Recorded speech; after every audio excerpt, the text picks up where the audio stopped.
Another banger episode from Halo has dropped, which undoubtedly calls for another marvelous video. After last week's roller coaster of an episode where we saw not one but 4 important characters meeting their tragic end, Halo Season 2 is finally paying off with its action-packed scenes, leaving us anxiously gnawing at the edge of our seats. So with Episode 4's high adrenaline action, with a side of tragic deaths, Episode 5 titled Ilaria bore the burden to at least keep the momentum of the show going, even if the fight had died down. This episode was probably one of the most balanced ones in the season. It had a little bit of everything from harrowing drama to mind-bending action, and of course a good amount of character development. Even key members of the ensemble cast were given the spotlight, allowing their individual storylines to grow as the episode progressed. There was a lot of action packed into this episode, so without wasting another moment, let's see what exactly happened in Episode 5 of Halo Season 2. But before we go into our explanation, we have a very small request. If you like our content, please support us by subscribing to our channel. This is a small click for you, but for us, it means a lot. Thank you, and let's begin.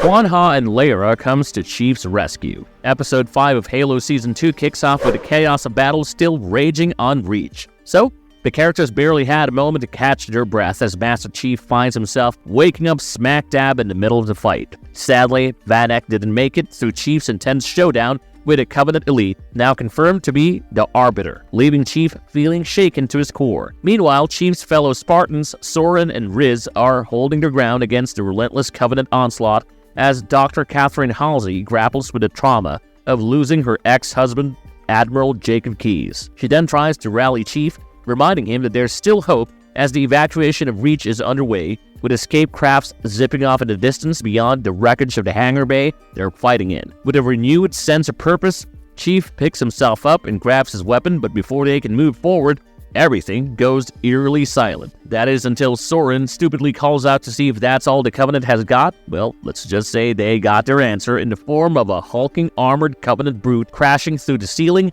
and wreaking havoc on unarmored Spartans. Just when things are looking grim for our hero, Soren's ship swoops in to save the day with his wife Lara at the helm and Quan manning the heavy cannon as they blast the Covenant brute to kingdom come, giving our crew a fighting chance. Riz and Soren are wasting no time in getting Halsey and Master Chief aboard, but Riz is determined to leave with Vanek's body, so she bravely dashes back into the fray, risking it all to retrieve her fallen teammate. Despite taking a plasma blast to her back, she manages to haul Vanek's body to the ship just in time. With everyone barely on board, they make a narrow escape as Reach is being torn apart by the Covenant's relentless assault. As Chief drifted into unconsciousness, he was plagued by haunting visions. He sees the moment he was torn apart from Catana, as well as Macky's cryptic message to him on Sanctuary. The real bombshell comes when it's revealed that Catana wasn't just lost, but was actually taken out of Chief and handed over to ONI Director Admiral Margaret Paragonsky. This basically gives a grim theory that not just Ackerson, but even Margaret may have been privy to the impending doom of Reach and chose to turn a blind eye. While Chief passes out, he catches a glimpse of Riz being hooked up to an oxygen tank as her faith hangs in the balance. We work together. Macky tries to get Catana to spill the beans about Chief, so we catch up with Macky aboard her ship, gazing out at the devastated ruins of Reach. She argues with Vargatanai, who's not exactly thrilled that Macky stopped him from finishing off Chief during their duel on Reach, and on top of that, they could not even get more than one piece of the artifact. Things get further heated as Var accuses Macky of letting her sympathy for the demon cloud her judgment, claiming that Chief's demise is the only thing that matters in his book, not Macky's religious prophecies. A smart Macky fires back, pointing out that they now have Catana in their possession, which is a goldmine of human history and knowledge that could prove invaluable to their mission. Now, Var's intrigued by Catana's concept and asks Macky to check if she can make Catana cuff up the location of the keystone, which is probably in Ackerson's clutches. Var then leaves Macky to her human tech doll for the time being, so once Catana's up and running, Macky wastes no time filling her in on how she's been captured by none other than Vargatanai, aka the Arbiter of the Covenant, a name that we Halo fans have been itching to hear since the show began. While Macky is eager to dive into Master Chief's memories stored in Cortana's databases to unearth the info she needs about the Halo ring, Catana's not one to be coerced with. However, Macky flips the script, playing the vulnerability card and making it clear that her own survival hinges on Cortana's cooperation. After all, if Macky's not useful, then Cortana's fate is just as bleak. It's a tense standoff, but Macky's made a point that Cortana can't ignore. With that, Cortana takes herself offline, but it's clear Macky's struck a nerve.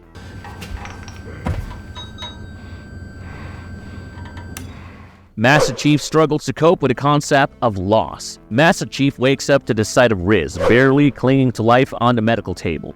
With her buddy shattered from the battle, plus after seeing Halsey by his side, Chief's anger bubbles over as he accuses Halsey for not seeing the Spartans as people, but mere tools of war. His frustration further turns to despair as Chief learns that while he has been unconscious for 2 days, Reach has fallen. Riz is in a coma, and Kai is still missing. Chief's feverish and wounded state only adds to his anguish as he spirals into guilt, convinced that he could have prevented this catastrophe if he had his armor and Cortana by his side. Without wasting time, Halsey administers a sedative to calm him down after telling him that Oni left him for dead as part of a larger plan, so they'll need to stay in the shadows to survive. From this scene, it is very obvious that John is furious how Spartans have been always conditioned to process death like machines, leaving them unable to grapple with the human toll of war. It's frustrating for him to realize that just as they're starting to think for themselves, they're thrown back into a war where countless lives are at stake. Subsequently, Master Chief wakes up almost 3 days later and Soren informs him about how they're heading to a rundown mining outpost called Alaria in order to find his son Kessler. But before they touch down, Quan Ha attempts to offer some solace to Chief over Vadak's death. However, the Chief's response isn't exactly warm and fuzzy. His pent-up emotions manifest in the form of aggression, highlighting his struggle to navigate the complexities of grief and loss. On a different note, I couldn't help but notice the prevalence of mining outposts on nearly every planet in such settings. It's like a recurring theme in sci-fi films or shows, which really is a stark reminder that no corner of the universe goes untouched by human greed and exploitation. It really is a sobering thought, hinting at a bleak future as humans continue to plunder and pillage, leaving nothing but destruction in their wake.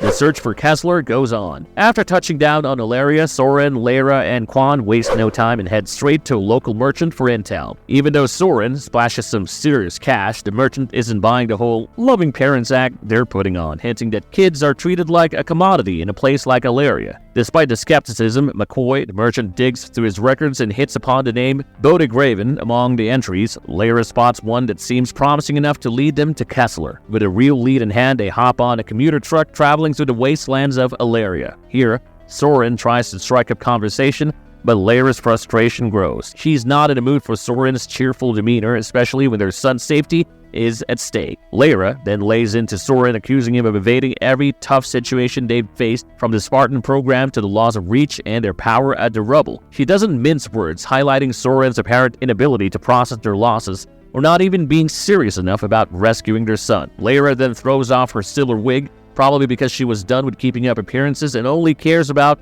getting her son back.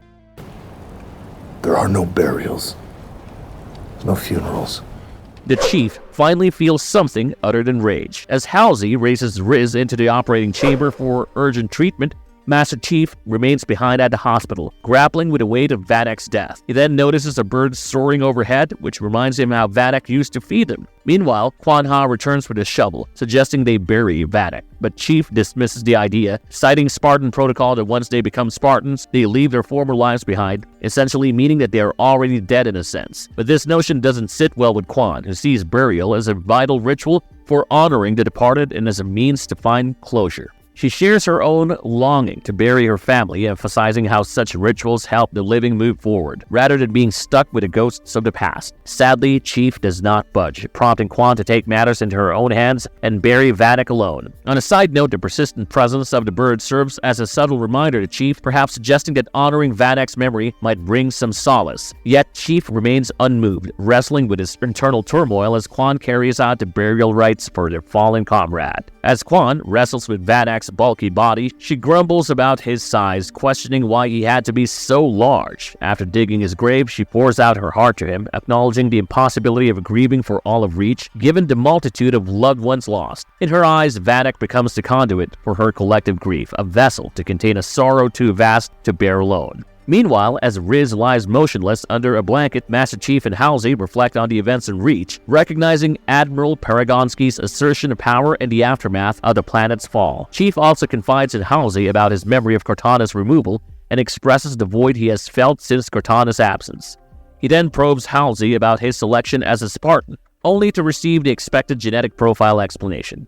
Cutting to Quan, we see mysterious, robed figures emerging from the shadows with torches in hand, and Quan argues with them over Vadak's body, resisting their intention to take him away. This heated exchange grabs Chief's attention, but Vadak's sheet slips, revealing his lifeless form. Chief is visibly affected, finally grasping the weight of loss. Witnessing his friend's death in such a raw manner, John is struck on a deeply human level, as a surge of emotion breaks through his Spartan facade. After learning that the robed group wants to cremate Vadak, he allows them to proceed, symbolically releasing Vadak's spirit to the heavens.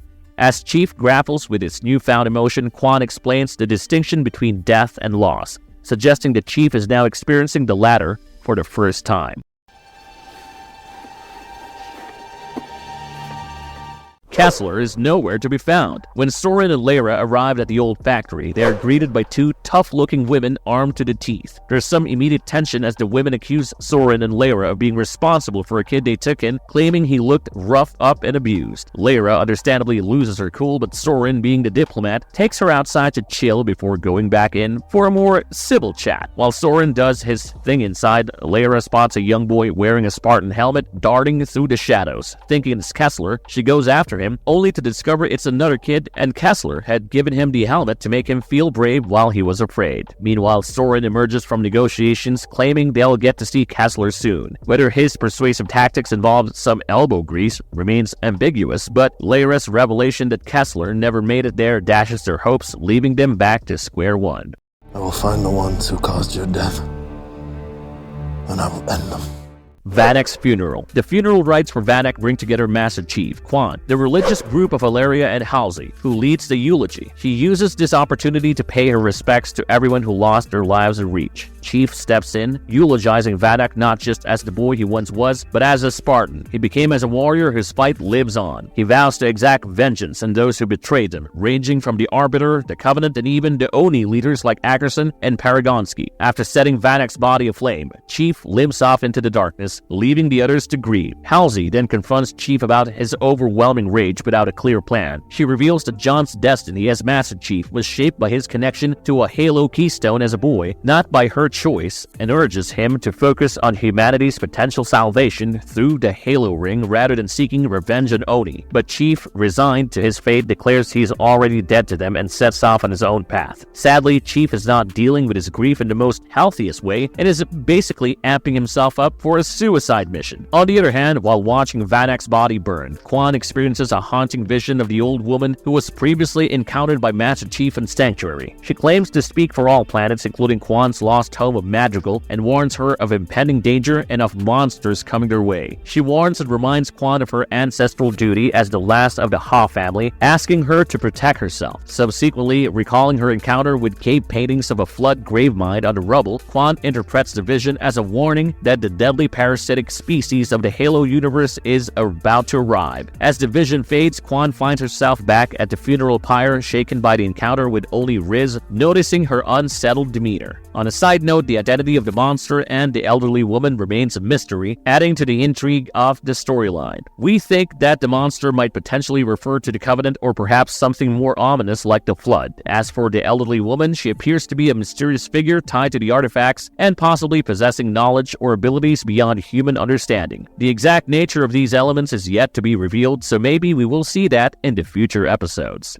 Macky convinces the Arbiter to go rogue. So Macky rushes onto the Arbiter's ship to confront him about their recall to High Charity, the Covenant's capital. She is well aware that their failure to kill Master Chief and activate the Halo might mean certain death at the hands of the Covenant leaders, known as the Hierarchs. Despite the looming threat, Var is prepared to face any punishment for what he sees as his failure. Macky, however, tries to sway him by suggesting that the Covenant leaders are false prophets and that they themselves are the true chosen ones for the prophecy of the Great Journey. Unconvinced Convinced by Macky's prophecies, Catana nearly attacks her, but Catana steps in, showing him a projection of John's memory of the ring-like planet known as Halo. Capitalizing on the moment, Macky convinces Var that the vision is a divine sign that they should follow, ultimately persuading him to defy the Covenant. So Var aligns with Macky's plans of fighting Halo while risking their safety, despite the inevitable consequences of defying their former allies.